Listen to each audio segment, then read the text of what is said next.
Welcome to the additional video with Module 4. I'm going to talk about the Practitioner Project short paper. It's getting a little bright in here, so I thought maybe, we'll switch back. I think I promised another class in another video that I would stop using props. Okay, with the previous week's additional videos in mind, this one will get a little bit more specific for the Practitioner Project short paper itself. A lot of similarities, so a lot of last week's videos logic will apply. So the general advice, just like last week, got some general advice. Seek to identify one or two good, solid applications of new literacies theory to the classroom. Very likely weaving connections between Lancashire, Nobel, and G, or perhaps using one to supplement the other. You could possibly also jump ahead to something out of Haggard for next week that may have caught your eye on the course schedule. But that's not necessarily a requirement at this point, since that's next week.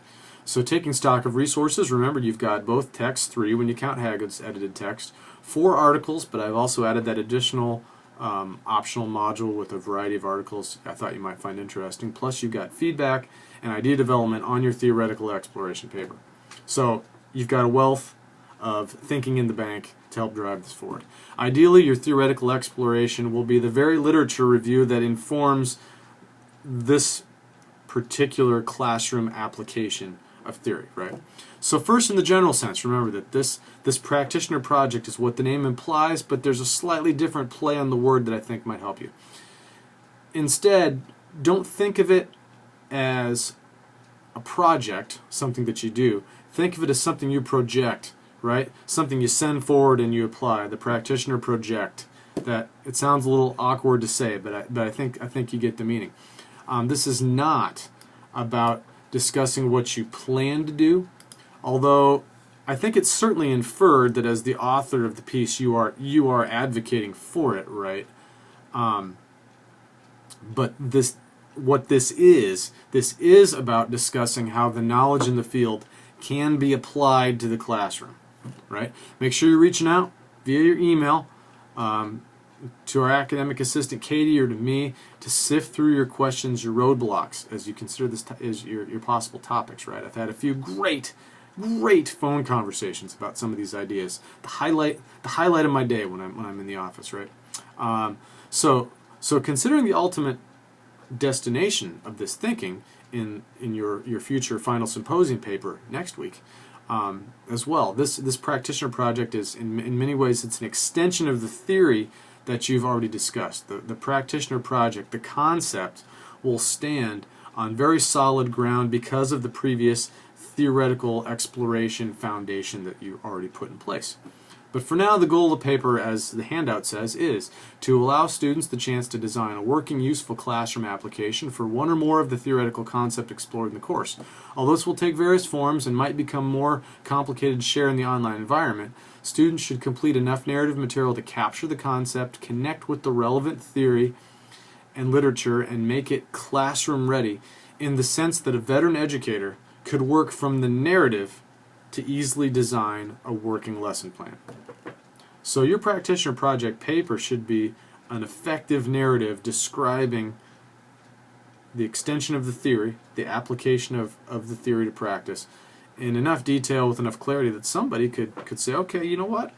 I could do this in the classroom. I'm going to create the lesson plan now. Now, hopefully maybe that is actually you. Again, your Blackboard posting. Review the topics you've connected with in your previous posts. Don't underestimate the power in an idea that once resonated with you, or that was a reminder from last week. Again, the same question I know I'll get this week that I did last week. How many sources you should write about or cite? The answer begins with the rubric, but it's very different than last week. The number of sources is not specified. Note the language in the rubric on the first row. Practitioner project clearly stems from the work of the primary author or authors in the course and explicitly connects with their literature. So in other words, it should be explicitly clear in your practitioner project whose work you're working from. And the easiest way to do that explicitly is to cite that person's work and list it in the references. So if you're working explicitly from G's work, I think you're going to cite at least one of G's sources. If you're going to supplement G with some Lancashire and Nobel, I would assume that you will be citing at least one of G's sources and at least one of Lancashire Nobel sources, etc. Some basic logistics again. Handout and rubric under the course paper resources. Make sure you've accessed and examined these. Don't forget to download and install Microsoft Word if you haven't already. The instructions are still available under the announcements section on Blackboard. Just scroll down. Use the template file. It is set up in APA style for you. Don't copy and paste material from another source because erroneous formatting will come along for the ride and take you out of APA style. Again, read, trust the handout, keep the rubric in mind. Again, use the template file. But just like last time, as strange as this sounds, the most important thing you can do is listen to yourself, your initial fascinations with new literacies, your early thoughts on what you see informing, changing teaching practice. Some of those early insights, those early fascinations will always guide you. Speaking of that handout, again, some major tip from the handout.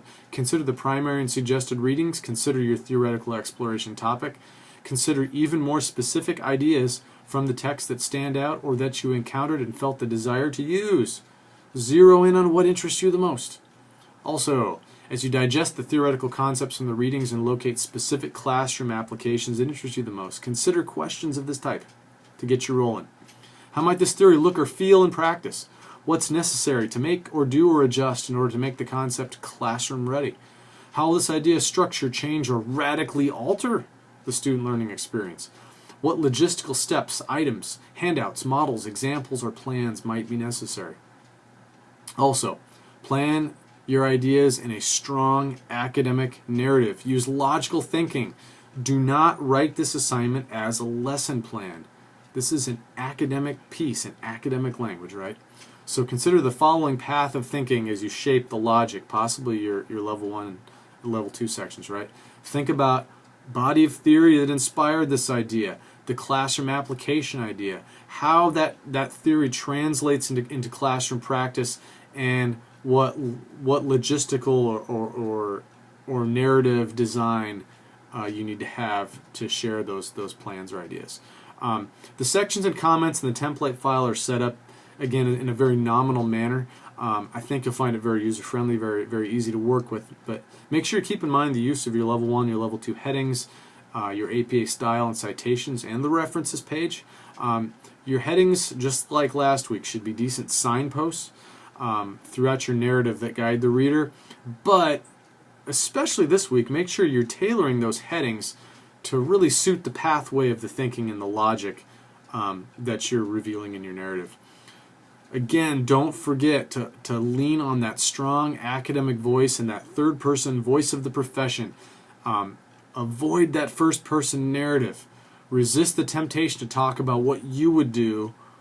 Instead, focus on what teachers should do, what schools should do. Focus on what the classroom should be, what learning should be, right? Don't forget about the APA Citation Examples handout to give you further ways to quote and mix that up. I hope that worked well for you last week. You could use that again. And again, follow the steps in the module activities. Once you've completed your BioSig ID authentication in Module 4, the submission portal will appear along with the rest in Module 4's activities folders. And again, as always, make sure you're reaching out via your A-State email with your questions. If not, continue to geek out with me over your topics. Sometimes even a bit of back and forth, some conversation can get the gears turning a little bit more and get the ideas flowing a little better. Looking forward to see what you come up with. Wolves up. We'll see you in the final module.